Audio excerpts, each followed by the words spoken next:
तो भावना और इकोनॉमी का एक अच्छा कॉम्बिनेशन हो। हमारी वाइफ है, उसको मैं दिन में 10 बार आई लव यू, दिन बाद वो जांच कराएगी। आईएएस बेटा मेरा गोल है, बेटा मेरा सपना है, बस तुम किसी तरह आईएएस बन जाओ। किसी तरह कैसे बन जाए को मैं बोलता हूँ कि तुम लोग को आईएएस बनना चाहिए। पावर ही है जो तुम्हें इस कंट्री में रिस्पेक्ट दिलाए। अमेरिकन सोसाइटी में आदमी कैपिटलिस्ट हो गया है, पर माइंडसेट उसका फ्यूडल। चाहता है मेरी जो पड़ोस वाले की वाइफ है वो बिकनी में टाइल, मेरी वाइफ।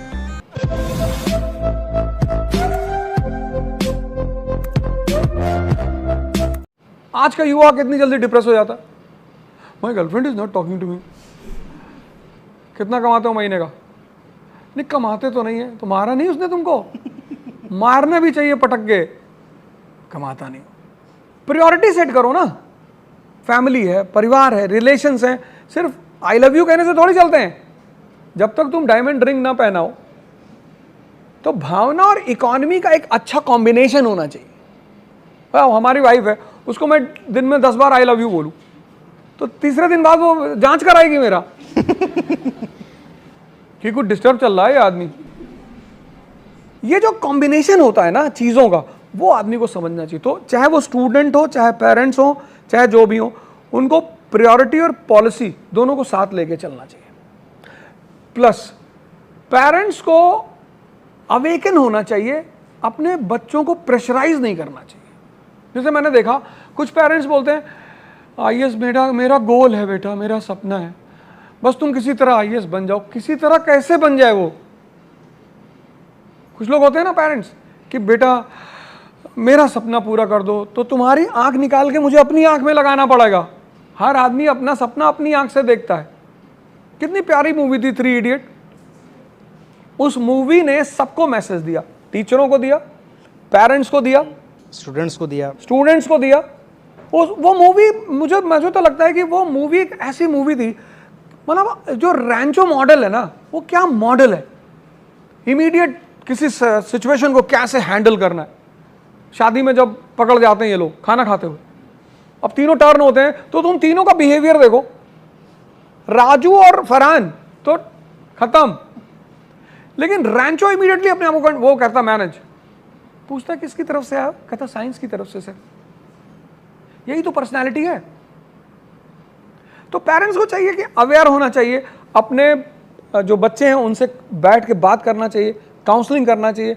कहाँ जाना चाहते हो? जैसे मेरा एक दोस्त है, तो उनका जो लड़का है वो जर्नलिज्म करना चाहता है, इधर इस फील्ड में आना। वो चाहते हैं नहीं तुम आईएएस ही बनो, और हमसे कह रहे थे कि इसको समझाओ।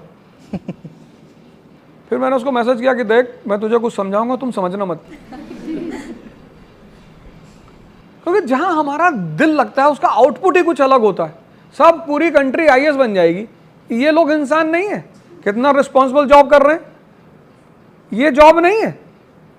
आपको हर चीज से अवगत करा रहे हैं, आपको समाज का आईना दिखा रहे हैं, चीजें डिस्कस कर रहे हैं, जिंदगी दांव पे लगा रहे हैं अपनी। तो सारे जॉब हैं, सारे वो होना है। माँ बाप को थोड़ा, अब 70s की जनरेशन नहीं है, अब जनरेशन एआई की है, और ये बात माँ बापों को एक्सेप्ट करना चाहिए। बच्चों से बैठना चाहिए, बोलना चाहिए, बात करना चाहिए। कभी कभी चूंकि बच्चों के, जैसे तुम्हारे और मेरे बीच में किस बात का फ़र्क है? एक्सपीरियंस का। जैसे मैं लड़कियों को बोलता हूँ, जो लड़कियाँ स्पेशली, उनको मैं बोलता हूँ, उनको मैं कहता हूँ कि देखो तुम लोग को आईएएस बनना चाहिए। लड़कियों को मैं बोलता हूँ कि तुम लोग को आईएएस बनना चाहिए। क्यों? क्योंकि पावर ही है जो तुम्हें इस कंट्री में रिस्पेक्ट दिलाएगी। ये अमेरिकन सोसाइटी नहीं है। यहां आदमी कैपिटलिस्ट हो गया है, पर माइंडसेट उसका फ्यूडल ही है। वो चाहता है मेरी जो पड़ोस वाले की वाइफ है वो बिकनी में टहले, और मेरी वाइफ। तो अगर तुमको इस कंट्री में इज्जत से जीना है तो तुम्हें पावर लेनी पड़ेगी। मतलब तुम्हें अगर लगता है कि मुझे ऐसा मैं कर ले जाऊंगी, तो तुम्हें करना चाहिए। तो लड़कियों को मैं स्पेसिफिकली बोलता हूं कि तुम्हें करना चाहिए। और क्योंकि डाउरी है, अब आईपीएस से कौन डाउरी लेगा? ले लेते हैं सर, लेकिन यूपी बिहार में अब भी वो रिच जो फैमिलियां होती हैं वो अपने सम्मान में देती हैं। इंडिया में डाउरी तो है ही है, उसके पीछे रिच फादर्स भी बहुत जिम्मेदार हैं। वो इतना शो करते हैं अपनी बेटी की शादी में, दामाद को हेली चॉपर से बुला रहे हैं, तो वो बेचारा गरीब आदमी वो सोचता चलो चॉपर से नहीं बुला पा रहे हैं तो रथ को चॉपर बनवा दे। तो ये चीज़ है, खुलना चाहिए जनरेशन को, इंटरमिक्स होना चाहिए, बात करना चाहिए। और वो प्रायोरिटी और पॉलिसी तो एकदम परमानेंट फार्मूला है।